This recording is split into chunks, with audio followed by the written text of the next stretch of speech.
వందనాలు. ఉపవాస ప్రార్థన కూడికలో ఉంటున్న మనతో రాజుల రెండవ గ్రంథం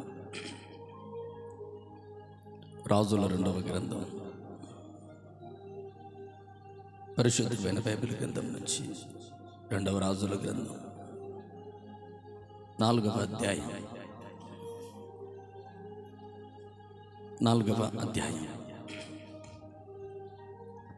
8వ వచనం. ఒక దినమందు ఎలీషా షూనేము పట్టణమునకు పోగా అచ్చట ఘనురాలైన ఒక స్త్రీ భోజనమునకు రమ్మని అతని బలవంతము చేసెను గనుక అతడు మార్గమును వచ్చినప్పుడల్లా ఆమె ఇంట భోజనము చేయుచూ వచ్చెను. కాగా పెనిమిటిని చూచి మన యొద్దకు వచ్చుచూ పోవుచున్నవాడు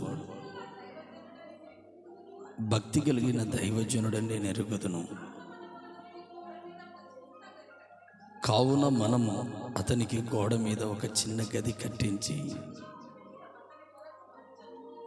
అందులో అతని కొరకు మంచము, బల్ల, పీఠం, దీపస్తంభము ఉంచుదము.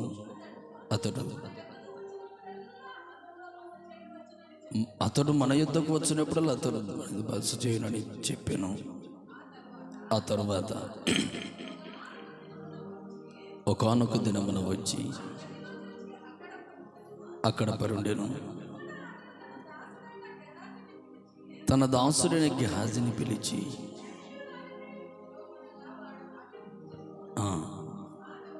ఆమె వచ్చి నిలవబడినప్పుడు, నీవు ఎంత శ్రద్ధాభక్తులు మాయందు కనపరిచితివి, నీకు నేనేమి చేయవలెను?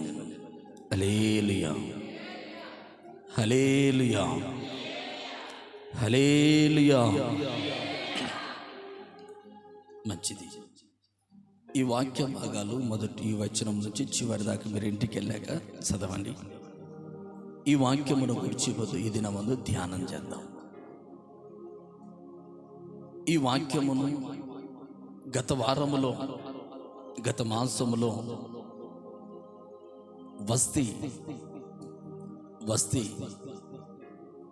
వస్తిరాని తన అహంభావముతో, తన గర్వము చేత వస్తిరాని ఏం పోగొట్టుకుంది? ఎంత ఘనత పోగొట్టుకుంది? స్త్రీలైన మనం ఏది పొందుకోవాలి, ఏది పొందుకోకూడదని గత మాసములో స్త్రీల ప్రార్థన ప్రత్యేకంగా ఏర్పాటు 3వ శుక్రవారంలో ప్రత్యేకంగా స్త్రీలను గురించి ఒక వర్తమానం చెబుతూ ఉన్నాను. కనుక మత్తయి సువార్త 6:8 వచనం చదవండి. మూల వాక్యం మత్తయి సువార్త 6వ అధ్యాయం 8వ వచనం.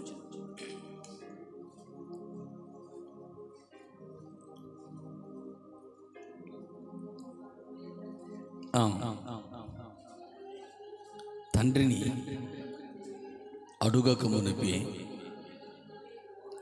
మీకు అక్కరగా ఉన్నవి ఏవో ఆయనకు తెలియను. కాబట్టి మీరు ప్రార్థన చేయండి. చప్పట్లు కొడదామా? మీకు ఏది అడుగుతున్నావో అడగక మునిపే మీ అక్కర్లు నా తండ్రికి తెలియను. నీ కుటుంబానికి ఏది అక్కర ఉంది నాకు దేవునికి తెలియను. నీ కుటుంబానికి ఏది అవసరత ఉంది నా దేవునికి తెలుసు. నీ పిల్లలకు ఏది అవసరం ఉంది నా దేవునికి తెలుసు. అడగక మునిపే కొన్ని దేవుని సన్నిధిలో కొన్ని అడుగుతూ ఉన్నావు, మరికొన్ని అడగక లేదు. అడగక మునిపే నీ అక్కర్లో నా దేవునికి తెలుసు. నీవు అడగక మునిపే ఏది అవసరమో, ఏది నీకు కావాలో, నీ కుటుంబానికి ఏది కొదువై ఉన్నదో, నీ కుటుంబానికి, నీ జీవితానికి ఏది లోటుగా ఉన్నదో, ఎందుకు నీ జీవితంలో ఏడుస్తూ ఉన్నావో అడగక మునిపే నా ప్రభుకునికి ఏది కావాలో అది నా ప్రభుకు తెలుసు. కనుక అడగక మునిపే నా దేవుడు అక్కర ఎరిగి నీకు తీరుస్తానని వాగ్దానం చేస్తున్నాడు. ఎలా ఉంటే వాగ్దానం నెరవేర్చబడుతుంది? మన జీవితంలో ఎలా ఉంటే ఆ వాగ్దానం మన జీవితంలో పొందుకుంటాము. శూనేమీయురాలు ఎలా ఈ వాగ్దానాన్ని సొంతం చేసుకుంది? కొంతమంది దేవుని దగ్గరకు వచ్చి అయ్యో అని ఏడుస్తూ ఉన్నా కొన్ని అక్కర్లు తీరడం లేదు. దేవుని ఎంత కాళ్ళు పట్టుకుని ఎంత బతిమలాడుతూ ఉన్నా వారి కుటుంబంలో కొన్ని అక్కర్లు తీరడం లేదు. ఈ రోజు వరకు వారి అవసరతలు తీరక కన్నీళ్లు కారుస్తూ ఏడుస్తూ కన్నీళ్లు పెడుతున్న కుటుంబాలు ఎన్నో ఉన్నాయి. ఈ రోజున దేవుని నమ్ముకున్న బిడ్డలారా, నీవు అడగక ముందే నీ అక్కర్లు ఎరిగిన దేవుడు నీ అక్కర్లు నేను తీరుస్తాను, నీవు ప్రార్థన చేయంటున్నాడు. కానీ దేవుడి భక్తి గల జీవితంలో ఉంటూ ప్రభు నమ్ముకొని కూడా భక్తి చేయకుండా, ప్రార్థన చేయకుండా నీ అవసరతలు నీలోనే ఉంచుకొని నీవు సతమతమైపోతున్నావా? ప్రభు అంటున్నాడు, నీవు ఎలాగో ప్రార్థన చేయాలో నేను నేర్పించదను. నీవు అడగక మునిపే నీ అక్కరేమిటో నాకు తెలుసు. ఎందుకు నువ్వు చింతిస్తూ ఉన్నావు? ఎందుకు నువ్వు బాధపడుతూ ఉన్నావు? నీ బాధ నాకు తెలియదు అనుకున్నావా? అడగక మునిపే నా అక్కర్లు నేను ఎరిగిన దేవుడు నీ అక్కర్లు నాకు తెలుసు, నేను తీరుస్తానని వాగ్దానం చేస్తూ ఉన్నాడు. ఈ రోజున ప్రభు నీతో మాట్లాడుతూ ఉన్నాడు. ఈ రోజున శూనేమీయురాలుకు సంవత్సరాల నుంచి గర్భఫలము లేదు. హల్లెలూయా. అయితే ఆమె భక్తి కలిగిన స్త్రీ అండి, దైవ భక్తి కలిగిన స్త్రీ, గనురాలు ఎవరంటారు? ఆమెకేమయ్యా సమస్తం ఉన్నాయి. ఆమె గనురాలు సంతోషంగా ఉన్నారయ్యా. ఆ కుటుంబానికి ఏమి కొదవ ఉంది? ఇక ఆ కుటుంబానికి అన్నీ ఉన్నాయి. గనురాలయ్య ఆ కుటుంబం అన్నీ ఉన్నాయి. ఈ శూనేము పట్టణము గురించి, శూన్యము అనగా విశ్రాంతి, శూన్యము అనగా విశ్రాంతి, రెండు విశ్రాంతి గల స్థలాలు అని అర్థం. ఈ శూనేము పట్టణములో ఒక గనురాలు జీవిస్తూ ఉంది. ఈ శూన్యముకున్న ప్రత్యేకత ఏమిటంటే ఆ శూన్యములో ఉన్న బిడ్డలందరూ చాలా సొగసైన వారు, చక్కని వారు. మొదటి రాజుల గ్రంథంలో ఆ మాటలన్నీ వ్రాసి ఉంచారు. మొదటి రాజుల గ్రంథం మొదటి అధ్యాయం 3వ వచనం 4వ వచనం గమనించగలిగితే, దావీదుకు బలహీనత కలిగినప్పుడు ఉపచారము చేయడానికి ఇదిగో దేశమంతటికి మీరు వెళ్ళి ఒక చక్కనిది రాజు దగ్గరికి దావీదునొద్దకు పరిచారం చేయడానికి తీసుకొని రండి అంటే తన భటులు వెళ్ళి శూనేము పట్టణములో సంచారం చేస్తూ ఉంటారు. ఆ శూనేము పట్టణములో అభిషగు అని ఒక చిన్నది కనపడుతుంది. అభిషగునకు చిన్నది కనపడితే ఆమెను తీసుకొని వచ్చి అక్కడ చదవగలిగితే మాటలు చదవగలగరా? తిరిగి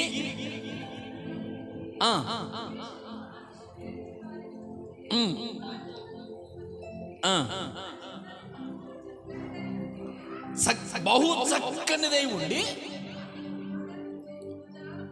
చాలు ఆదరించు ఉపచారము అంటే ఆ శూనేమీయురాలు, ఆ శూనేము పట్టణములో ఉన్న స్త్రీలు బహు సౌందర్యవతులు, అంటే చక్కగా ఉన్న వాళ్ళు. ఈ రోజున బైబిల్ గ్రంథంలో వింటున్న ప్రియ దేవుని బిడ్డలారా, ఆమె చక్కనిది, చప్పలు కొడదామా? ఆమె ఘనురాలు, ధనవంతురాలు, చప్పలు కొడదామా? ధనవంతురాలు, అందులో అందము ఉన్న స్త్రీ. ఎక్కడైనా ధనము అందము ఈ రెండు ఉంటే మనిషిని పాడు చేసేది రెండే భూలోకంలో. ఒకటి అందాన్ని పాడు చేస్తుంది, రెండవది ధనము పాడు చేస్తుంది. కానీ ఈ రెండు కలిగిన ఈ స్త్రీలో ఎలా ఘనురాలుగా మారింది?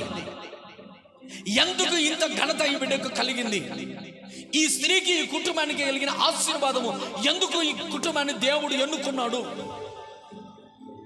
ఈ ధనము అందం వైపు ఈమెను చూడకూడగా ఎందుకు దైవజనులు వెంబడించింది ఈ కుటుంబము?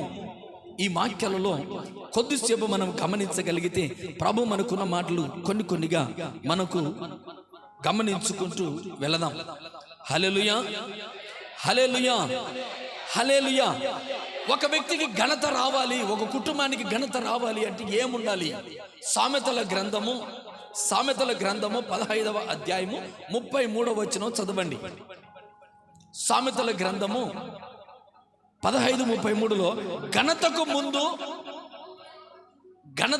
అన్నమాట. రెండో వచనం, అదే వచనం రెండో మాట చదివి, ఘనతకు ముందు వినయము ఉండును.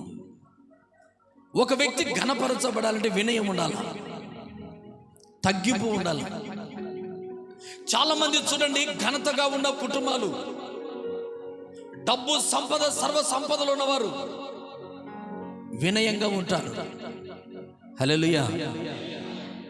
ఏమీ లేనివాడు కొట్లాడుతూ ఉంటాడు, అన్నీ ఉన్నవాడు మాత్రం మౌనంగా ఉంటాడు, వినయంగా ఉంటాడు, విధేయతగా ఉంటాడు, తన పని తను నేర్చుకుంటూనే వెళ్తూ ఉంటాడు. ఎందుకు వీరికి ఘనత కలిగింది అంటే ఆ వినయమే ఆ కుటుంబానికి ఘనత కలిగి తెచ్చేటట్లుగా ఆశీర్వదించింది. ఈ రోజు నీ వాక్యం వింటున్న దేవుని బిడ్డలారా, నీలో ఏదైనా అల్లరిచిల్లరు, ఏదైనా బలహీనతలు ఉంటే ఈ రోజు నుంచి వాటిని తొలగించుకొని వినయ విధేయతలు నువ్వు నేర్చుకుందువు గాక. హల్లెలూయా. ఘనురాలైన స్త్రీ ఘనత కలగాలంటే ఏముండాలా? వినయం ఉండాలా. నీకు అందమున్నా, ఐశ్వర్యమున్నా, అన్నీ ఉన్నా, నీ జీవితంలో ఏమి నేర్చుకోవాలంటే వినయము, వినయము, వినయము, వినయము, వినయము. ఈ ఘనురాల్లో వినయము ఉంది. ఈ ఘనురాలులో ఘనత అంటే డబ్బు సమస్త ఐశ్వర్యం ఉంది. ఈ ఘనురాల్లో అందమూ ఉంది. ఇన్ని ఉన్న ఈమె ఎలా ఉండాలి అంటే తనకు నచ్చినట్లుగా బ్రతకాలి, తనకు నచ్చినట్లుగా జీవించాలి. అన్నీ ఉన్నాయి కదా. కానీ ఈమె మనసు, ఈమె తలంపు దేనిపై పడిందంటే ప్రభువుపై పడింది. చప్పట్లు కొడదాం. హల్లెలూయా. ఎందుకు ఆ కుటుంబాన్ని ఘనపరిచాడు నా దేవుడు? ఎవరిని బట్టి ఆ కుటుంబం ఘనపరచబడింది? ఎవరి భక్తిని బట్టి ఆ కుటుంబము దినదినము వృద్ధిలోకి నడిపించబడతా ఉంది? ఎవరి ప్రార్థన బట్టి ఆ కుటుంబము ఆరోగ్యంగా ఉంది? ఎవరి ప్రార్థన బట్టి ఆ కుటుంబము వర్ధిల్లుతా ఉంది? అంటే ఈ ఘనురాలు ఒక ఆలోచన చేసింది. ప్రార్థనకి వెళ్ళడమే కాకుండా ఒక ఆలోచన చేసింది. ఏమని? ఇదిగో మన గ్రామానికి ఎలీషా ప్రవక్త తరచుగా వచ్చి వెళుతూ ఉన్నాడు. ఆ ఎలీషా ప్రవక్తకు నా కుటుంబంలోనికి వచ్చి భోజనం చేయాలి. ఆ ప్రవక్త దైవజనుడు నా కుటుంబంలోనికి వచ్చి ప్రార్థన చేసి ఆహారం తిని వెళితే మా కుటుంబం ఆశీర్వదించబడుతుంది. ఆ దైవజనుడు నా కుటుంబంలోకి అడుగు పెట్టాలి అని ఆలోచన చేసి, ఈ ఘనురాలు, ఈమెకే డబ్బు లేదా, వినయం లేదా, విధేయత లేదా? దైవజనుడు ఎందుకు? దేవుడు ఆ కుటుంబాన్ని ఆశీర్వదించిన తర్వాత ఎందుకు దైవజనుడికా? దైవజనుడికి వెళ్ళి, దైవజనుడా నా కుటుంబంలోనికి వచ్చి ప్రార్థన చేసి భోంచేసి వెళ్ళయ్యా. హల్లెలూయా, హల్లెలూయా. దైవజనుడా, ఎలీషా ప్రవక్త నా కుటుంబంలోనికి వచ్చి ప్రార్థన చేసి నీ వెళ్ళయ్యా. నీవు కోరిక అడగక మునిపే నీ కుటుంబంలో అక్కర్లు తీరాలి. చప్పలు కొట్టండి. దేవునికి స్తోత్రం. ఆమెలో ఉన్న మొదటి గుణం దైవజనులకు ఆతిథ్యం ఇచ్చే కుటుంబంగా మారింది. దైవజనుడు వచ్చి ప్రవక్తను రమ్మని బలవంతం చేసి అసలు ప్రవక్త ఎందుకు రావాలి కుటుంబంలోనికి? మత్తయి సువార్త 10వ అధ్యాయం 40, 41, 42 ఈ 3 వచనాలు చదవండి. మత్తయి సువార్త 10వ అధ్యాయం 40వ వచనం, 41, 42. మిమ్మల్ని చేర్చుకున్నవాడు నన్ను చేర్చుకొనును, నన్ను పంపిన తండ్రిని చేర్చుకొనును, ప్రవక్తని ప్రవక్తలను చేర్చుకున్నవాడు. ప్రవక్తలో ఒక ఫలం ఉంది, ఆ ఫలాన్ని పొందుకుంటాడు.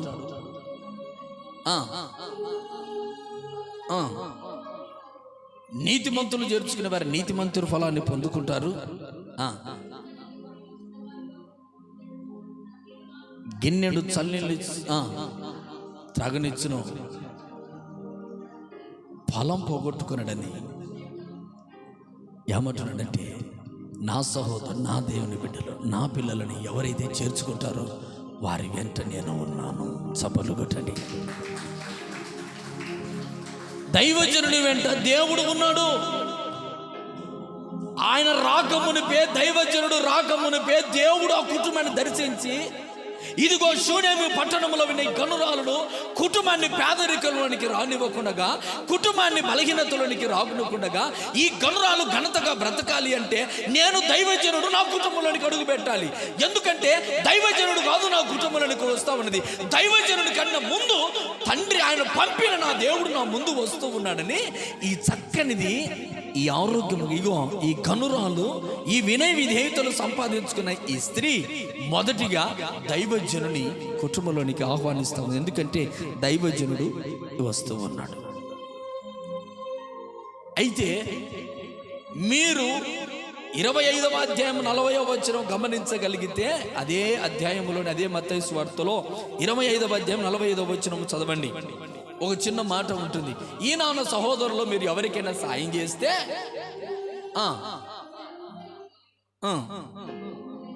మీరులో ఒకరైనా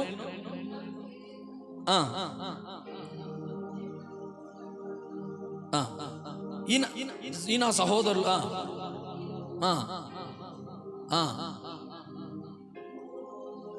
ఈ రోజున ప్రభు ఏమంటున్నాడంటే, ఈ మత్తయి సువార్త 25వ అధ్యాయం 40వ వచనం గమనించగలిగితే, 25, 40 మరొకసారి చదవండి ఆ మాట. 25, అందుకు రాజు, మిక్కిలి అల్పులైన నా సహోదరులలో ఒకనికి ఎవరు నా సహోదరుడు చేసిరి గనుక, ఎవరైతే భూలోకములో ఆయన సహోదరులకు చేసినట్లయితే నాకు చేసినట్టు. ఎవరు నా సహోదరులు? అసలు భూలోకంలో దేవుని సహోదరులు ఎవరు? దేవుని సహోదరులు ఎవరు? నా మాటలతో మత్తయి సువార్త 12వ అధ్యాయమే 48వ వచనం తీసుకోండి. ఎందుకు దైవజనుని ఆహ్వానిస్తా ఉంది? నేను ఈ రోజున వాక్యాన్ని మీరు చివరిలోకి అర్థం చేసుకుంటారు. 12వ అధ్యాయము 48వ వచనం. అందుకైన చూచి, నా తల్లి ఎవరు, నా సహోదరి ఎవరు అని చెప్పి, తన శిష్యులు అంటే దేవుని వెంబడిస్తున్న మీలాంటి వారి వైపు, మనలాంటి వారందరి వైపు దేవుడు చెయ్యెత్తి చూపి, ఇదిగో నా సహోదరులు వీళ్ళే, నా తండ్రి చిత్తము చొప్పున చేయువాడే నా సహోదరుడు. చప్పట్లు కొట్టు ఇప్పుడు. హల్లెలూయా, హల్లెలూయా. దేవుడి చిత్త ప్రకారము దైవజనుడు నడుస్తూ ఉన్నాడు. దైవ చిత్త ప్రకారం దైవ సహోదరుడుగా దేవుని శిష్యులు నడుస్తూ ఉన్నారు. ఇలాంటి శిష్యులు ఏ కుటుంబంలోకి అడుగుపెట్టి ప్రార్థన చేస్తూ ఉన్నారో, ఆ కుటుంబాన్ని ఎవరైతే ఆహ్వానిస్తూ ఉన్నారో, ఆ కుటుంబంలోనికి ముందుగా నా దేవదేవుడు ముందుగా వెళుతూ ఉన్నాడు,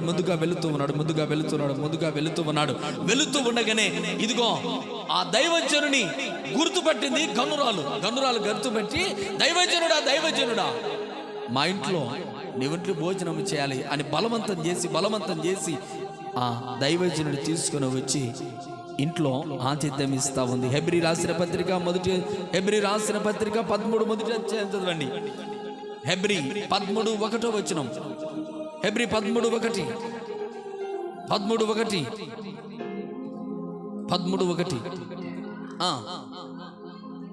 సహోదర ప్రేమ నిలవరంగా ఉండండి. సహోదరును ప్రేమించే విషయంలో నిమ్మలంగా ఉండండి.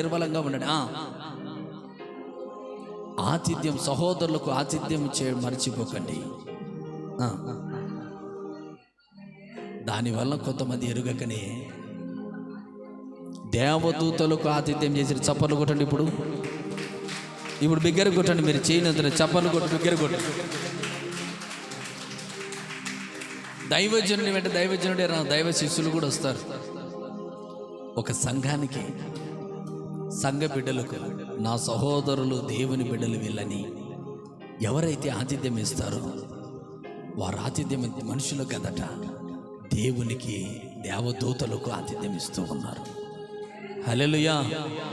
అటువంటి గొప్ప మహోన్నతమైన పని ఎవరు పూనుకున్నారంటే గనురాలు. డబ్బులు వెచ్చలవిడికి ఖర్చు చేయలేదండి. గనురాలు దైవజనుని పిలిచి ఆతిథ్యం ఇచ్చి బలవంతం ఎందుకు చేస్తా ఉందంటే, ఇదిగో నేను చేస్తున్నది మనుషులకు కాదు, దేవుని దూతలకు. దేవుని దూతలకు నేను ఆహారం పెడుతున్నది సంఘానికి కాదు, దేవుని దూతలకు. నేను ఆతిథ్యం ఇస్తా ఉన్నది మనుషులకు కాదు, దేవుని దూతలకు. ఈ రోజున దేవుని సేవకులు వచ్చిన, దేవుని సేవకులు వంటించిన పిల్లల వెంట వచ్చిన కొంతమంది విరోధంగా చూస్తూ ఉన్నారు. అందుకే ఆ ఘనత ఈ రోజున మీ కుటుంబాలు లేదు. ఇది మీ మనసుకు నచ్చినా నచ్చకపోయినా మనుషులను ఎలాగో చూడాలి, దైవజనుని వెంట వచ్చిన బిడ్డలు ఎలాగో చూడాలి అంటే ప్రేమగా, సహోదర ప్రేమ ఇంకా వారిలో నిలిచి ఉంది. ఎవరైతే సహోదర ప్రేమ ఎవరైతే పోగొట్టుకొని బాధపడుతున్నారో వారి కుటుంబాలు ఘనపరచబడడానికి కొండ కారణం అది ఒకటి అయి ఉండవచ్చు. నా అభిప్రాయం అంతే. ఈ రోజున ఆ గనురాలు ఏం చేస్తా ఉందంటే తీసుకుని వచ్చి వెంటనే దైవజనుడు కూడా అనేకుల కుటుంబాల్లో ఉండడు. మత్తయి సువార్త 10:4 ఆ ఒక మాట అంటాడు, ఇదిగో నీవు పట్టణంలో పోవునప్పుడు ఎవడు యోగ్యుడో విచారించి తెలుసుకుని అక్కడ నువ్వు ఉండాలి. ఎవడు యోగ్యుడు అనేసరమైన కుటుంబాలు నీవు ఉండొద్దు. దైవజనుడా, నీవు వెళ్ళాలన్నా కుటుంబం యోగ్యమైన కుటుంబమై ఉండాలా, అతడు యోగ్యుడై ఉండాలా, అతడు ప్రేమ కలిగిన వాడై ఉండాలా, అతడు సహోదర ప్రేమ కలిగిన వాడు ఉండాలి. ఎవరితో గొడవపడిన వాడై ఉండకూడదు. అటువంటి కుటుంబాన్ని వెన్నుకొని నువ్వు ఆ పట్టణంలో పని అయిపోయేంత వరకు అక్కడే ఆ కుటుంబంలో నిలబడు. ఆ కుటుంబాన్ని నేను నీకు ఫలం అనుగ్రహిస్తా. చప్పట్లు కొడదాం. హల్లెలూయా, హల్లెలూయా. ఎందుకంటే రోమీయులకు రాసిన పత్రిక 8:16 మనము దేవుని పిల్లలమని ఆత్మ తానే మనం ఆత్మలో నుంచి సాక్ష్యం ఇచ్చిన, మనము దేవుని పిల్లలమని ఆత్మ తేటగా చెప్తుంది. ఎవరు దేవుని పిల్లలు, ఎవరు దేవుని పిల్లలు కాదో రోమీయులకు రాసిన పత్రిక 8:16 ఉంటుంది. మనము దేవుని పిల్లలమని ఆత్మ తానే సాక్ష్యం చెప్తాడు. ఎవరు దేవుని పిల్లలు? వీళ్ళు దేవుని పిల్లలా కాదా? వీళ్ళు దేవుని ఆత్మ పనిచేస్తా ఉందా లేదా? అసలు దేవుని ఆలోచనలు వీరి గుండెల్లో ఉన్నాయా లేదా? ఖచ్చితంగా దైవజనుడు కనుక్కోగలడు. దేవుడితో సహవాసం చేసి కుటుంబమా, ఎందుకు ఈ రోజున దైవజనుడిని మనలో వచ్చి ప్రార్థన చేసినా కూడా ఎందుకు మీరు అడగకపోయిన అక్కర్లు ఎందుకు తీరడం లేదు? వై? కారణం ఏంటి? దేవుని పిల్లలే కనబడుతూ ఉన్నారు, కానీ దేవుని ఆత్మ మీలో నివాసం చేస్తా ఉందా? గనురాలుగా ఉంటున్న మీరు, మీ కుటుంబాలు ఘనముగా ఎందుకు కనిపించడం లేదు? ఘనహీనముగా ఎందుకు కనబడుతూ ఉన్నాయి? ఎందుకు పేదరికంలో కనబడుతూ ఉన్నాయి? కారణం ఏంటి? వినయము లేదు. ఒకటి, వినయము లేదు. రెండవది ప్రార్థనా ఆత్మ, ప్రార్థనా ప్రేమ కలిగిన ఆత్మ. ప్రార్థించే బిడ్డల మీద, సంఘం మీద ప్రేమ లేదు. రెండు. ఈ కారణాన్ని బట్టి ఒకవేళ మన కుటుంబం ఘనము లేదా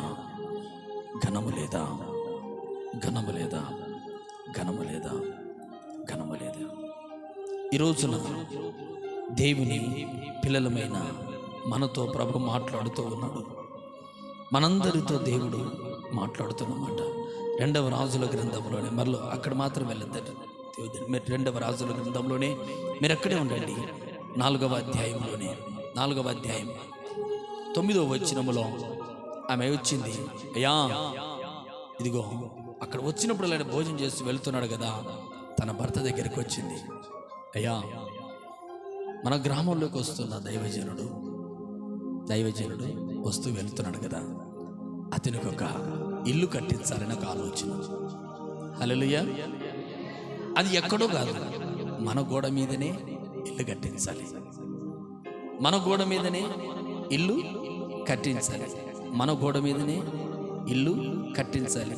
ఆమె పెట్టి చూచి, మన యొద్దకు వచ్చుచు పోవచ్చున్న దైవజనుడు, ఇదిగో భక్తి గల దైవజనుడు నేను ఎరుగుదును, కావున మనం అతనికి గోడ మీద ఒక చిన్న గదిని కట్టించి అతని కొరకు కావలసిన సామాగ్రి అంతా ఏర్పాటు చేయాలి.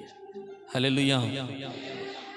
ఇప్పుడు మనము మొదటిగా మనము ఎవరితో సహవాసము చేస్తూ ఉన్నాము?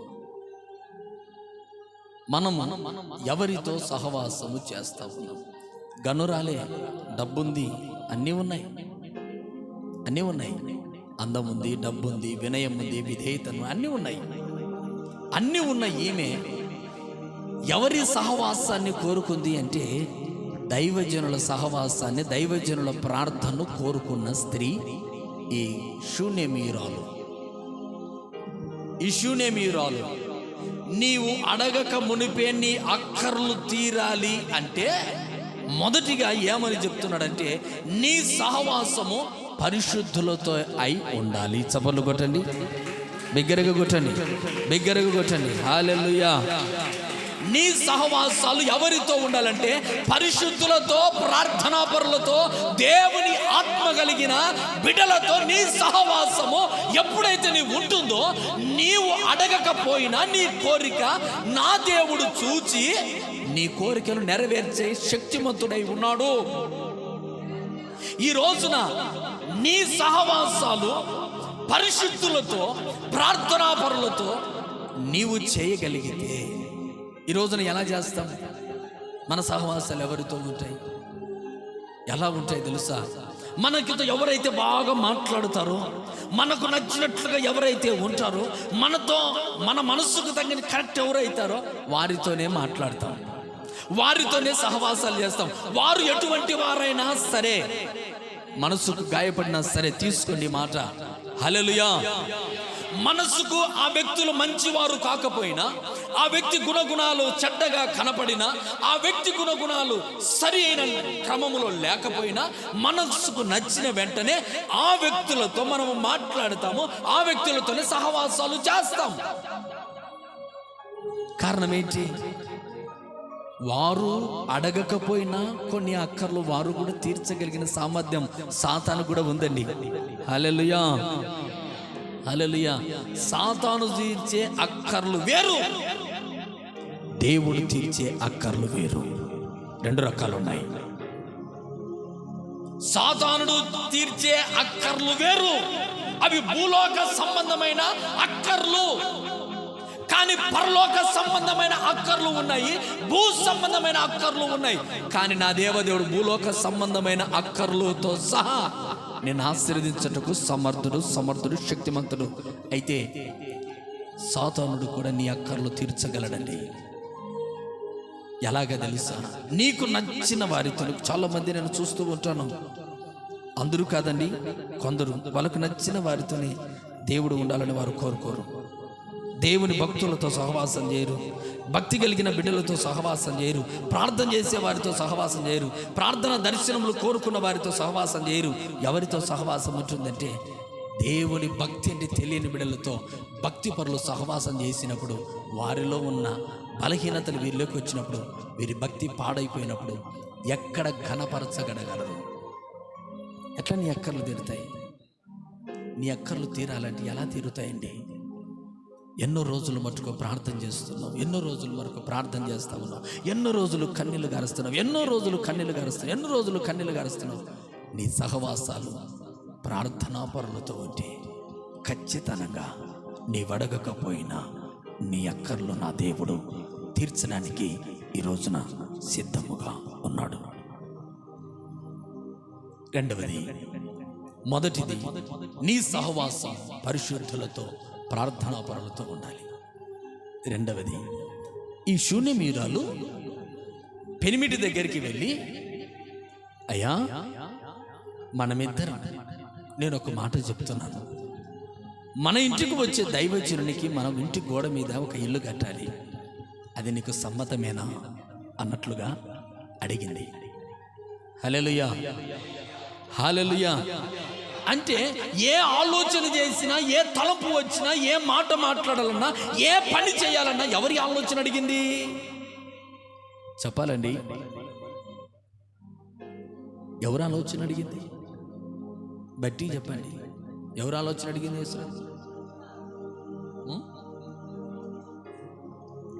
హల్లెలూయా. ఈ కుటుంబం గనురాలు అనడానికి కారణం, గనురాలు అనడానికి గల కారణం ఈ రోజున స్త్రీలకే కాదు, పురుషులకు, స్త్రీలకు, మొత్తం అందరికీ కలిపి ఒక మాట. ఏదైనా ఒక పని చేయాలి అనుకుంటే భార్య ఆలోచన తీసుకుంటున్నామా? ఏదైనా ఒక పని ప్రారంభించాలి అంటే, పని ప్రారంభించాలంటే భర్త అనుమతి తీసుకుంటున్నామా? కుటుంబం ఎందుకు ఈ రోజున ఘనతలు లేకపోవడానికి గల కారణాలు ఏంటి? మన కుటుంబాలు ఎందుకు ఇలాగా బలహీనపడడానికి గల కారణం ఏంటంటే, కుటుంబంలో వారికి సమ్మతింపులు లేక సొంత నిర్ణయం తీసుకుంటున్నారు చాలామంది. ఒక పని చేసేటప్పుడు కుటుంబంలో పెద్దలు ఉన్నారా, తల్లిదండ్రులు ఉన్నారా, ఎవరున్నారు? ఇది నేను చేసేది మంచేనా, నా ఆలోచన మంచిదేనా, నా ఆలోచన చెడిపోయినదా, లేకపోతే నా ఆలోచన నా కుటుంబానికి నష్టాన్ని కలిగిస్తూ ఉందా, నా ఆలోచన నా కుటుంబాన్ని నాశనం చేస్తుందా, నా ఆలోచనని ఏమైనా నా కుటుంబాన్ని కడు పేదరికంలోకి తీసుకుని, అప్పుల పాలు తీసుకుని వెళుతూ ఉందా, అనుమానాల్లోకి, అవమానంలోకి, బలహీనతలోకి నా కుటుంబం తీసుకుని వెళుతూ ఉందని ఒక్కసారైనా ఆలోచన చేయగలుగుతున్నావా? ఈ గనురాలు అందము ఉంది, వినయము ఉంది, ఐశ్వర్యము ఉంది, అర్థం చేసుకునే మనసు ఉంది. హల్లెలూయా. భర్త దగ్గరికి వెళ్ళి, అయ్యా, ఇద్దరి సమ్మతి ప్రకారమే కడదామా వద్దా, చేద్దామా వద్దా? ఈ రోజున ఏకాభిప్రాయం ఏ కుటుంబంలో నడుస్తుందో ఆ కుటుంబం నిలవదు చాలా రోజులు. ఒకవేళ భర్త పాడైపోయిన వాడు అయిపోతే తీసుకోవచ్చు. భర్త ఆలోచన చేయని వాడు, అసమర్థుడు, లేకపోతే తాగుబోతూ నీ కుటుంబాన్ని చల్లాచెదరు చేసేవాడైతే, నీ కుటుంబాన్ని పతనం చేసేవాడైతే, నీ కుటుంబాన్ని పాడు చేసేవాడైతే, ఒకవేళ భార్య నీ కుటుంబాన్ని పాడు చేయగలిగినది అయితే, ఒకవేళ ఏకాభిప్రాయం ఉండవచ్చేమో, నాకు తెలీదు. అయితే ఇద్దరు ఎలాంటి వారైనా ఇద్దరి సమ్మతంగా నడిస్తే ఆ కుటుంబం 10 రోజులు పచ్చగా ఉంటుంది. చప్పట్లు కొట్టండి. హల్లెలూయా. ఈ రోజున చాలామంది సమ్మతి అంటే ఏకాభిప్రాయం వల్ల కొన్ని కుటుంబాలు ఘనతలో నిలబడలేదు. సొంత నిర్ణయాల ద్వారా, పెద్దల నిర్ణయం లేకుండా పిల్లల నిర్ణయమే, మీ నిర్ణయాలు తీసుకొని ఒకవేళ మీ కుటుంబాలు బలహీనపడిపోతా ఉంటే ప్రభు ఈ రోజున మాట్లాడుతున్నాడు. అడగక మునిపెన్ని అక్కర్లు తీరాలి అంటే కుటుంబంలో అందరి ఎడల సమ్మతి కలిగించే మనసు మనందరికీ దేవుడు ఈ రోజున కలగజేయునుగాక. హల్లెలూయా, హల్లెలూయా, హల్లెలూయా. శ్రద్ధ కలిగి ఉండే ఆ మాట అన్న వెంటనే ఆ కింది మాటలు దైవజనుడు మాట్లాడతాడు. దైవజనుడు ఆ తరువాత అక్కడి నుంచి ఒకరోజు దినమును వచ్చినప్పుడు దైవజనుడు 12వ వచనం, పిమ్మట అతడు దాసుడైన గెహాజీని పిలిచి, ఈ షూనేమీయురాలు పిలువమనగా అతడు ఆమెను పిలిచెను. ఆమె వచ్చి అతని ముందర నిలబడినప్పుడు అతడు, నీవు ఇంత శ్రద్ధా భయభక్తులు యందు కనపరిచితివి, నీకు నేనేమి చేయను. మా ఎడల ఇంత శ్రద్ధా భయభక్తులు దైవజనుల పైన మా పైన చూపించావే, నీకేమైనా అవసరమా? ఏమైనా రాజుగారితో మాట్లాడాలా? ఏమైనా ఎవరితో రికమెండేషన్ చేయాలా?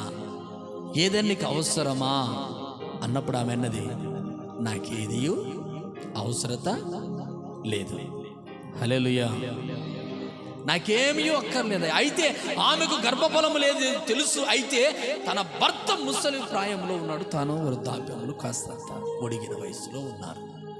ఈ వయసులో దేవుడు మాకు ఈ సహాయం అందదని ఒకవేళ భావించిందో ఏమో నాకు తెలీదు. ఇక్కడ గ్రంథస్థము చేయబడలేదు. తన అవసరత, తన అక్కర దైవజనుడికి చెప్పలేదు. తన అవసరత, తన బాధ తన గుండెల్లోనే దాచుకుని ఉంది, ఇతరులకు చెప్పలేదు, దైవజనుడితో పంచుకోలేదు.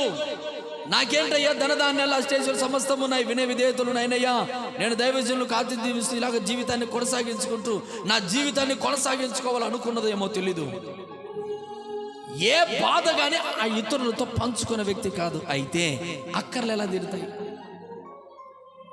ఆమె అవసరత దైవజనులకి ఎవరు చెప్తారు? అప్పుడు గెహాజీ గమనించాడు. తన వెంట నుంచి వచ్చిన గెహాజీ గమనించి ఏమంటున్నంటే, అయ్యా దైవజనుడా, ఎలీషా ప్రవక్త, ఆమె ఏమీ లేదన్న మాట నిజమే, కానీ ఆమెకు కుమారుడు లేడు. చపర్లు కొట్టండి. కుమారుడు లేడు, కుమారుడు లేడు, కుమారుడు లేడు, కుమారుడు లేడు. నీవు పరిశుద్ధులతో సహవాసం చేసి ప్రార్థనా పరురాలు అయితే, వినే విధేయతలు కలిగి ఉంటే, నీ అవసరత నువ్వు చెప్పకపోయిన అవసరం లేదు.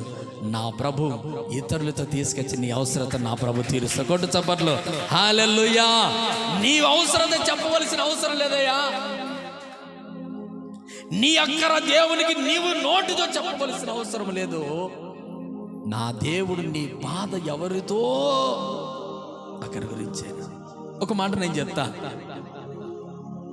ఒక ఆమె చాలా ప్రార్థన చేస్తూ ఉండేది. కుటుంబంలో చాలా బాధలు, కన్నీళ్ళు. భర్త తాగుబోతూ భయంకరంగా చిత్రహింసలు చేస్తాడు, చాలా బాధలు పడతాడు, చాలా కన్నీళ్ళు విడిస్తాడు, చాలా రోధిస్తాడు, అనుమానం, చాలా రకరకాలుగా వేధింపులు. ఆ కుటుంబంలో ఎలాగో చేయక దేవుని సన్నిధిలోకి వచ్చి ఒక మాట చెప్పింది. ఎలా బ్రతుకని ఏడుస్తూ ఉంటే మందిరంలో ఒక ఆమె గమనించింది.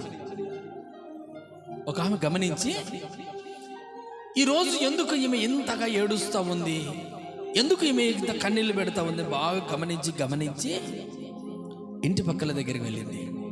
అమ్మా, ఆ కుటుంబంలో ఏదైనా సమస్య ఉందా అంటే, ఇంటి పక్కల వాళ్ళు చెప్పారట, అమ్మా కుటుంబంలో రోజు గొడవ, సమస్య, ఇబ్బందులు, ఎరుకలు చాలా ఉన్నాయి, ఆమె బ్రతకడం చాలా కష్టము, అంత వేధింపులు కలుగుతూ ఉన్నాయి అన్నది. ఆమె మందిరంలో ఏడుస్తూ ఉండేది ఈమె గమనించింది. అప్పుడు ఆమె చేయలేదు, కానీ ఈమె ఆ బాధను తీసుకుని వచ్చి ప్రభు దగ్గర 3 రోజులు ఉపవాస ప్రార్థన చేస్తూ ఉంది. హల్లెలూయా. 3 రోజులు ఉపవాస ప్రార్థన. ఎందుకంటే ఎవరి నిమిత్తం అంటే, ఎవరి నిమిత్తం? తన కుటుంబం నిమిత్తం కాదండి, తన కుటుంబం నిమిత్తం కాదు. ఆ కుటుంబం చాలా బాధల్లో ఉందని ఈమె ఏడవడం ప్రారంభించింది. ఇద్దరు ప్రార్థన మందిరానికి వస్తారు. కానీ ఆమె అనుకున్నది, నా భర్తకు నా జీవితం సర్వసాధారణమే, ఇంకా మామూలే, ఇంకా ఎందుకు దేవుణ్ణి అడగడం అని ఆ సమస్యను బట్టి అడగడమే మానేసింది. నెమ్మది గురించి దేవుడు సమాధానం కలగజేయాలని, భర్త మార్పు చెందాలి. ఎందుకు మార్పు చేయడం, ఎందుకు ఆయన గురించి ఎందుకు చేయాలా, వదిలేసింది. కానీ ఆ సమస్యను ఈమె సమస్య తీసుకొని వచ్చి దేవుని మందిరంలో ప్రార్థన చేస్తూ ఉంది. అయ్యా, ఆ కుటుంబంలో ఒక చిన్న గర్భఫలం దయచేసి, ఆ కుటుంబంలో ఆ బాధలు తొలగించి, ఆ నిందలు అవమానాలు కొట్టేయండి ప్రభువా అని 3 రోజులు ఉపవాస ప్రార్థనలో గలిపింది. ఆ తర్వాత 1 మాసమైన తర్వాత దైవజనుడు 40 రోజుల ఉపవాస ప్రార్థన ఏర్పాటు చేశాడు. ఆ 40 రోజుల ప్రార్థనలో ఆమె ఎవరి గురించి చేయలేదు, కానీ ఈమె కుటుంబం గురించి, ఆమె గర్భఫలం గురించి ఈమెనే ప్రార్థన చేస్తా ఉంది.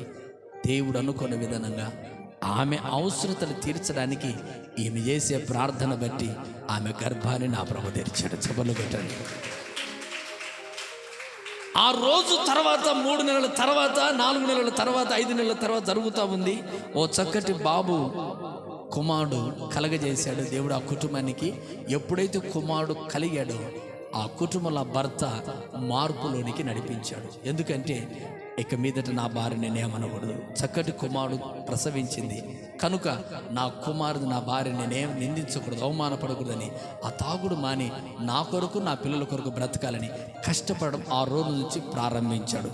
ఈ రోజున నీవు అడగకపోయినా పర్వాలేదు, నీ కుటుంబంలో బాధపడుతున్నావో, శ్రమ పడుతున్నావో, ఇబ్బంది పడుతున్నావో తెలీదు, ఏ ఒక్కరు చూసినా ఆ చూసిన ప్రార్థన దేవునికి మొరపెట్టారంటే ఆ మొర ఆలకించి నీ అక్కర్లు నా ప్రభు తీర్చునుగాక. హల్లెలూయా, హల్లెలూయా, హల్లెలూయా. నీ అక్కర్లు నా ప్రభు తీరుస్తూ ఉన్నాడు. ఆమె చెప్పలేదు దైవజనునికి, అయ్యా దైవజనుడా నాకు ఫలానా సమస్యను చెప్పలేదు. గెహాజీ చెప్పాడు. అప్పుడు అన్నాడు, అమ్మ మీద నీ కౌగిల్లో ఇలాంటి ఋతువుకు ఒక చక్కటి కుమారుడు అంటాడు అనగా, అయ్యా నా పని బిడ్డ, నా పరిస్థితి ఇది, నా కుటుంబ పరిస్థితి ఇది, ఎలా అంటున్నావు? లేదమ్మా, దేవుడు అనుకున్నట్లుగానే ఓ చక్కటి కుమారుడు నా ప్రభు దయచేసి ఉంచాడు. కొట్టు చప్పట్లు కొడతాం. హల్లెలూయా, హల్లెలూయా. అప్పుడు సంతోషపడింది దైవజనుడి కుటుంబాన్ని. అడగక మునిపే ఒక పరిశుద్ధుల సహవాసం, ఒక ప్రార్థనా జీవితం, ఒక వినయం, పరిశుద్ధులకు ఆతిథ్యం మన కుటుంబంలో ఉంటే మన అడగని అక్కర్ల అవసరతలు నా దేవుడు తీరుస్తాడని ఈ వీటిని బట్టి రుజువు పరిచాడు. దినదినము జరుగుతూ ఉండగా బాలుడు ఎదిగాడు. ఒక రోజున తలపోయిన భారం చేత చనిపోయాడు. అదే కుమారుడు చనిపోయాడు. చనిపోయిన వెంటనే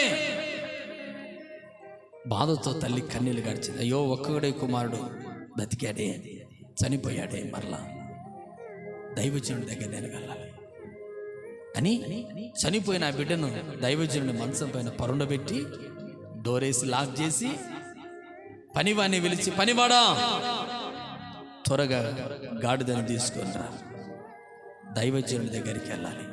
పనివాడిని గాడిదను సిద్ధపరిచి దైవజనుడి దగ్గరికి ప్రయాణం కట్టింది. అప్పటికి దైవజనుడు కర్మేలు పర్వతం మీద ప్రార్థనలో ఉన్నాడు. దైవజనుడి దగ్గరికి ఈమె ప్రయాణం కట్టి ఉంటే, దైవజనుడి దగ్గరికి వెళ్ళాలని ప్రయాణం చేస్తూ ఉంటే భర్త వచ్చాడు. భర్త వచ్చి, ఎక్కడికి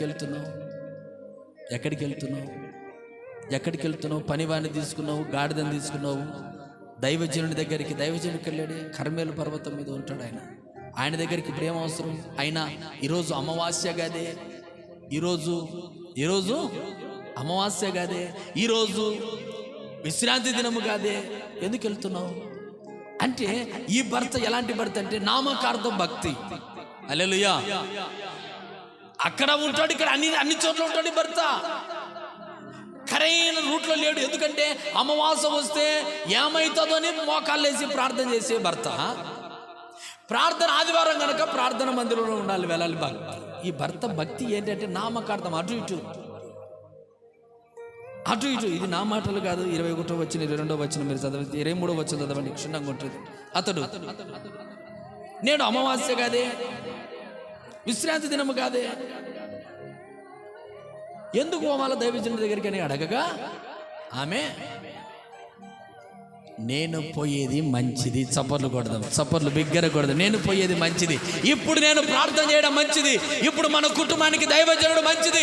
ఇప్పుడు ఆశీర్వాదం కొరకు నిలబెడుతున్నాను. నన్ను ఆపొద్దయ్యా. ఈ రోజున నీ కుటుంబంలో నీ భర్త నామకార్థ బ్రతుకులో బ్రతికినా కూడా నువ్వు భయపడవలసిన అవసరం లేదు. నీ అక్కర్లు తీర్చే దేవుడు నీ పక్షాన ఉండగా, అయితే ఆమెకు దయచేసి ఆ నామకార్థ భక్తి చేస్తున్న ఆ భర్తకు తన కుమారుడు చనిపోయిన సంగతి చెప్పలేదు. ఎంతటి ధైర్యం అండి, ఎంతటి మొండిగుండే అండి. ఈరోజు కొంచెం బాధ కలిగిన వెంటనే అయ్యో ఊరందరి పోగు చేస్తారు, ఊరంతా పోగు చేస్తారు. పిల్లలకు కాస్తంత నొప్పి కలగానే ఇంకా ప్రార్థన లేదు, దేవుడు లేడు, ఎవ్వరు లేరు. దేవుడు ఉంటే ఎందుకు ఇలాగ జరుగుతుంది అంటారన్నారా? భక్తి చేస్తున్న జీవితంలో ఈ గనురాలు, ఈ కుటుంబం ఎందుకు ఘనత వహించింది అంటే, కుటుంబంలో మరణము, కుమారుడు చనిపోయినా కూడా దేవుణ్ణి దూషించలేదు. ఒకవేళ ఈ నామకార్థము భక్తి చేస్తున్న ఈ నా భర్తకు ఒకవేళ చెబితే, ఆయన కూడా దేవుణ్ణి దూషించి ఎక్కడ శపించబడతాడో ఆ శాపం కూడా నా కుటుంబానికి రాకూడదు. ఎంత భారాన్నైనా గుండెల్లో మోసే ధైర్యము ఆమెలో ఉంది. ఈ రోజున ప్రియ బిడ్డలారా, కాస్తంత పిల్లలకు నొప్పి కలగానే దేవుడు లేడని అనుకోవద్దు, అననద్దు. అలా చేస్తున్నావు నీ కుటుంబం గణపరచబడదు. పిల్లలు చనిపోయినా కూడా దేవుణ్ణి దూషించని భక్తి ఈ కన్నురాల్లో ఉంది, ఈమెలో భక్తి ఉంది. నేను చచ్చిపోయినా, నా కుటుంబం ఏమైపోయినా, నా దేవదేవుణ్ణి మాత్రం యేసయ్యను మాత్రం ఏమనకూడదయ్యా.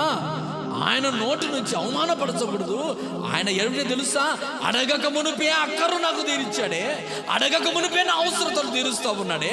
ఇంతటి మహానుభావుణ్ణి, ఇంతటి సర్వశక్తి కలిగిన దేవుణ్ణి నేను 10 మందిలో అవమానకరంగా మాటలు తెప్పకూడదని ఒక నిర్ణయం చేసుకున్న స్త్రీ, భక్తురాలే ఈ శూన్యమి పట్టణస్థుల కన్నురాలు. చప్పట్లు కొట్టండి. హల్లెలూయా. ఎలాంటి వాటితో జీవితాన్ని కొనసాగిస్తా ఉంది? నామకార్థము భక్తి చేస్తున్న జీవితం, నామకార్థమైన భక్తితో భర్తతో కాపురం చేస్తా ఉంది. అయినా కూడా ఆమె కుమారుడు చనిపోయిన సంగతి మాత్రము ఎవ్వరికీ తన భర్త కూడా చెప్పకుండా నేరుగా వెళ్ళడం. ఆ భర్త కంటా ఉంది, నేను ఇప్పుడు వెళ్ళడం దైవజనుడిలో మంచిది, ఇప్పుడు ప్రార్థన చేయడం మంచిది. ప్రార్థన ఎందుకు చేస్తున్నావు? ఇప్పుడు ఆదివారం కాదే, దైవజనుడు ఈరోజు అమావాస్య కదా, దేవుడి చెప్పి ఎందుకు? నేను ఇప్పుడు వెళ్ళడం మంచిది. అయ్యా, నువ్వు ప్రార్థన చేసుకోవచ్చు, ఇబ్బంది నీకు అవసరం లేదు. ఈ రోజున చాలా మంది ఒక రోజున ఓ మందిరానికి 2 బైకులో వస్తూ ఉన్నారు. బైకులో వస్తూ ఉంటే ఆ స్పీడ్ బ్రేకర్ దగ్గర కాస్తంత స్కిడ్ అయింది బండి. ఆ ఎన్నుకున్నవాడు కాస్తంత అల్లరోడు గనక తన కుమారుడు కాస్తంత కింద పడ్డాడు. ఏమయ్యాడు? కాస్తంత కింద పడ్డాడు. కింద పడిన వెంటనే వాడికి ఏం కాలేదు, చిన్న ర్యాక్ అయింది అంతే, చిన్న మోసే ఇట్లా చిన్న ర్యాక్ అయిపోయింది. అది కాస్తంత బెనికినట్లుందని డాక్టర్ ఏం చేశాడంటే, వీడు చిన్నవాడు గనక వీడికి బాగుండదని కట్టు కట్టాడు. ఏంటికి? చేతి కట్టు కట్టే లోపు ఆ ఊర్లో ఉండే బంధువులు ఉంటారు కదా, దగ్గర అందరూ వచ్చేసారు. ఇంకా మందిరం లేదు. హల్లెలూయా. ఇంకా మందిరం లేదయ్యా. అతని చిన్న చెయ్యి కోస్తంత బెనికినందుకు ఎరగలేదు. ఏం పర్వాలేదమ్మా, డాక్టర్లు చెప్పారు, ఏం అవసరం లేదు, టాబ్లెట్ కూడా అవసరం లేదు అని చిన్న కట్టు కట్టారు. కట్టు కడితేనే ఈ ప్రార్థన చేసి ఈ తండ్రి ఏమన్నాడు? ఇంకా పదాపా ఇంటికి. ఏమన్నాడు? ఇంకా బంధువులందరూ వచ్చారు. ఏంట్రా, ఎక్కడ? ఇంటికి పదండి. ఇంకా ఏంది? దేవుడు ఉంటే మీరు ఇలా కింద పడతారా? ఇంత బాధ చచ్చిపోయాడు. యథార్థంగా మనం కోరుకోకూడదు. చనిపోలేదు కదా, చిన్న బ్యాండేజ్కి చిన్న ప్రమాదమే కదా. ఆ చిన్న ప్రమాదానికి అందరూ బంధువులందరూ ఏమంటారంటే, మీ దేవుడు లేడు.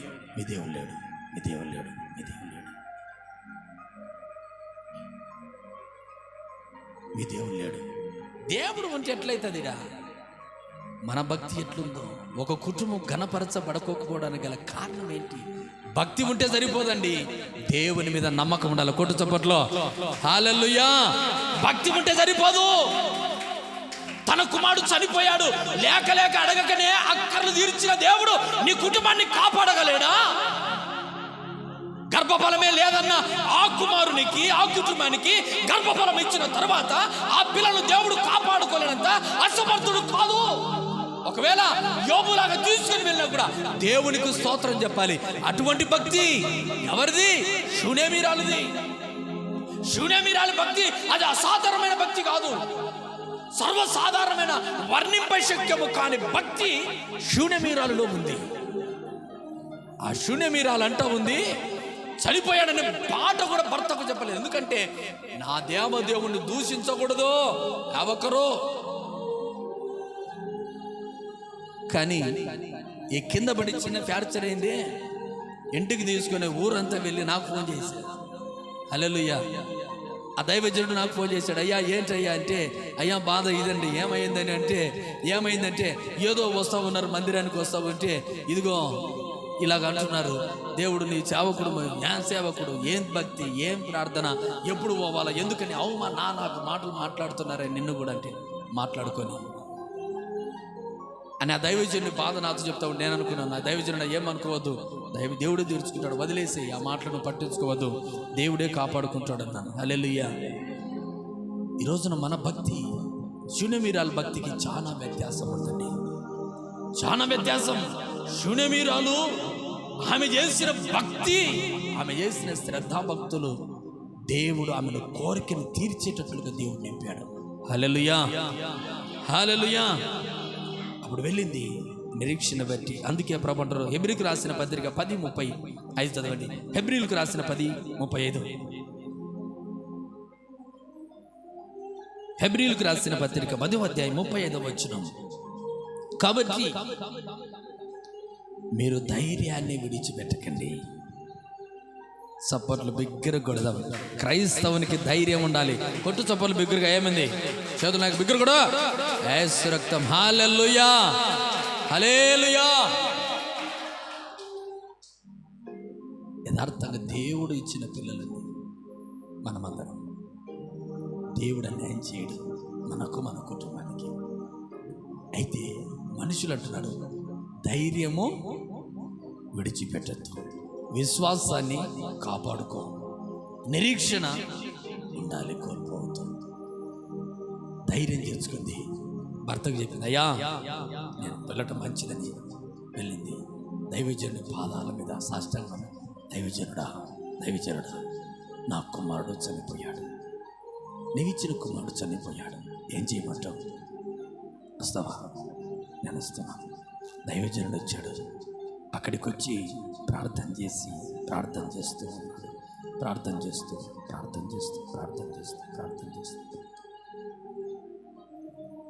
ప్రకటన 21:8 ఒక మాట చదవండి సార్. ఒక్క వచనం ఉంటుందట. ప్రకటన 21వ అధ్యాయం 8వ వచనం. ఒకటి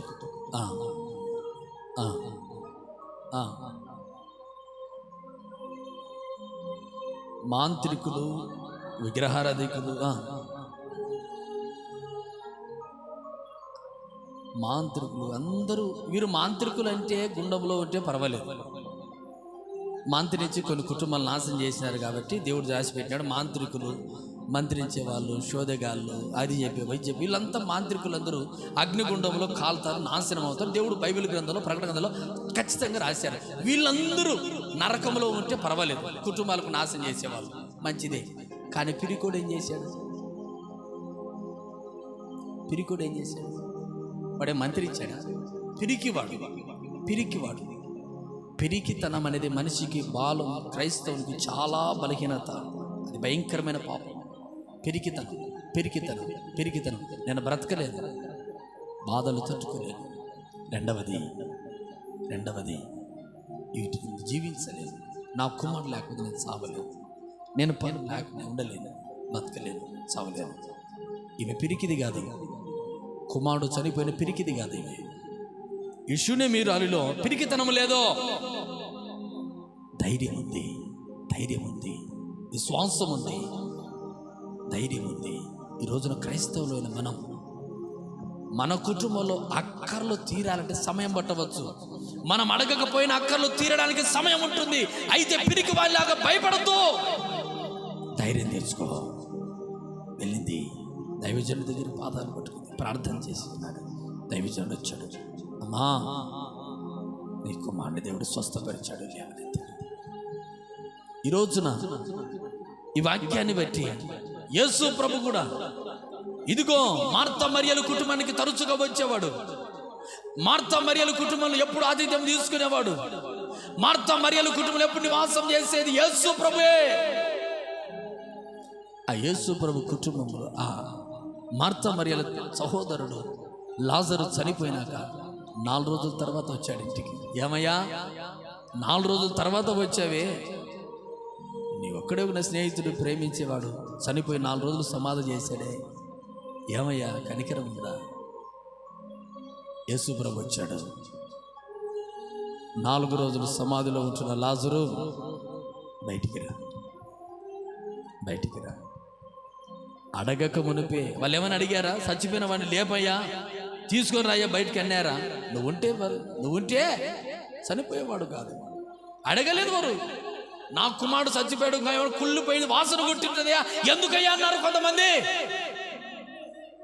కుళ్ళు పట్టింది, సమాధిలో శవమైపోయినాడు. ఎట్లాగా? అడగాల్సిన అవసరం లేదు. అడగక మునిపే నా ప్రభు లాజరును బయటికి తీసుకొని వస్తున్నాడు. హల్లెలూయా, హల్లెలూయా. నీ అవసరత నా ప్రభు తెలియబాకు అనుకోబాకు. నీ బాధ నా గుండెల్లో, నీ గుండెలో ఉన్న బాధ నా దేవునికి తెలియదు అనుకోబాకు. నీవు అడగాల్సిన అవసరం లేదు. ఒక్కొక్క సమయంలో ఒక్కొక్క ప్రార్థన విన్నపం నీవు అడగకపోయినా కూడా నా దేవుడు ఎరిగిన దేవుడు కనుక అందుకే ఆయన పేరు నజరేయుడు. ఆయన శక్తిమంతుడు. ఆయనకు సాధ్యమైనది ఏదీ లేదు. ఆయనకు సర్వము సాధ్యమే. నీవు అడగకపోయినా అక్కర్లు ఎరిగిన దేవుని అక్కర తీరాలి అంటే మొదటిగా దేవునితో సహవాసం చేయి. ఆయన కుటుంబంలోనికి ఆహ్వానించు. యేసయ్యను ఆహ్వానించాలా? యేసయ్య నమ్ముకున్న భక్తులు, నిజమైన భక్తులు ఎవరు తెలుసుకో. ఆ భక్తి పరుల కుటుంబంలోనికి వచ్చి ప్రార్థన చేస్తే వారితో సహవాసం చేయి. నీకు నచ్చిన వాళ్ళతో సహవాసం చేయడం కాదు భక్తి. దేవుని దేవుని దేవుని దేవుని దేవుని సహవాసం ముఖ్యం. మనుషులతో సహవాసం ఈరోజు మానే. దేవునితో సహవాసం చేయి. ప్రభుతో మోకరించి ప్రార్థన చేయి. నీ కన్నీళ్ళు నా దేవుడు తుడుకోపోతాడు. నా ప్రభుతో సహవాసం కోరు మోకరించి ప్రార్థన చేయి. మోకరించి మోకాలని ప్రార్థన చేయి. ఆ దేవదేవుడు నీ అక్కర్లు తీర్చడానికి నా దేవుని దగ్గర సమస్తం 4 రోజులు చనిపోయిన సమాధిలో లాజరును తిరిగి లేపిన దేవుడు.